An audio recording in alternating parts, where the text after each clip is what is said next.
Resistivity, जिसे specific resistance भी कहते हैं, इसे इस तरह डिफाइन किया जाएगा कि 1 क्यूबिक मीटर मटेरियल की जितनी रेजिस्टेंस होगी उसे इसकी रेजिस्टिविटी कहेंगे। जैसे ये एक ब्लॉक है, फर्ज करें ये 1 मीटर लंबा है, 1 मीटर चौड़ा है और 1 मीटर ऊंचा है, तो इस ब्लॉक का वॉल्यूम 1 क्यूबिक मीटर है। इस ब्लॉक की जितनी रेजिस्टेंस होगी इसकी इस रेजिस्टेंस को इसकी रेजिस्टिविटी या स्पेसिफिक रेजिस्टेंस कहेंगे। जैसे ये दो मुख्तलिफ लंबाई वाले पाइप हैं, थोड़ी लंबाई वाले पाइप से पानी आसानी से एक सिरे से दूसरे सिरे तक पहुंच जाएगा, जबकि ज्यादा लंबाई वाले पाइप से पानी को एक सिरे से दूसरे सिरे तक पहुंचने में काफी टाइम लगेगा, क्योंकि इसमें पानी को बहुत ज्यादा मुज़ाहमत का सामना करना पड़ेगा। इसी तरह अगर दो मुख्तलिफ लंबाई वाली तारें हों तो छोटी लंबाई वाली तार में रेजिस्टेंस कम होगी, उसके एक सिरे से दूसरे सिरे तक करंट आसानी से जल्दी पहुंच जाएगा। लेकिन बड़ी लंबाई वाली तार में रेजिस्टेंस ज्यादा होगी, क्योंकि करंट को एक सिरे से दूसरे सिरे तक जाते हुए बहुत ज्यादा रेजिस्टेंस का सामना करना पड़ेगा, क्योंकि मटेरियल की लंबाई बहुत ज्यादा है। तो इससे हम इस नतीजे पर पहुंचे कि तार की जितनी ज्यादा लंबाई होगी उसके अंदर करंट को गुजरने के लिए उतनी ज्यादा रेजिस्टेंस का सामना करना पड़ेगा। अगर लंबाई कम होगी तो रेजिस्टेंस भी कम होगी, अगर लंबाई ज्यादा होगी तो रेजिस्टेंस भी ज्यादा होगी। तो इससे हम इस तरह भी लिख सकते हैं कि रेजिस्टेंस डायरेक्टली प्रोपोर्शनल है लेंथ के। इसी तरह अगर दो मुख्तलिफ क्रॉस सेक्शन एरिया के पाइप हो तो वो पाइप जिसका डायामीटर ज्यादा है उससे पानी आसानी से बहेगा, क्योंकि उसका साइज बड़ा है तो पानी को गुजरने के लिए कोई इतनी मज़ाहमत नहीं होगी। इसी तरह दूसरा पाइप जिसका क्रॉस सेक्शन एरिया कम है, ये पाइप इंतहाई तंग है, तो इसमें से पानी को गुजरने के लिए बहुत ज्यादा मुज़ाहमत की सामना करना पड़ेगा। बिल्कुल इसी तरह दो मुख्तलिफ क्रॉस सेक्शन की तारें हों तो वो तार जिसका क्रॉस सेक्शन एरिया ज्यादा है उससे करंट आसानी से गुजर जाएगा, उसमें रेजिस्टेंस कम होगी।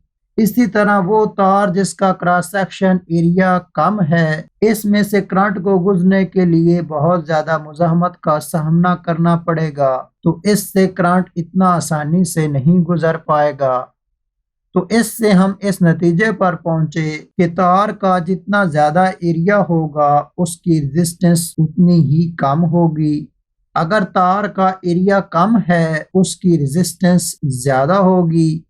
तो इसे हम इस तरह भी लिख सकते हैं कि रेजिस्टेंस इनवर्सली प्रोपोर्शनल है क्रॉस सेक्शन एरिया ए के। तो ये दो रिजल्ट्स हमें हासिल हुए थे कि R डायरेक्टली प्रोपोर्शनल है L के और R इनवर्सली प्रोपोर्शनल है A के।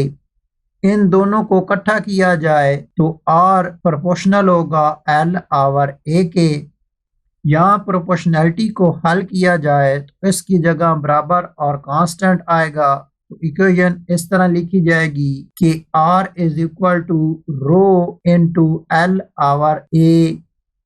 रो या प्रोपोर्शनैलिटी कांस्टेंट है, इसकी वैल्यू लिखी जाए तो रो बराबर होगी R into A over L।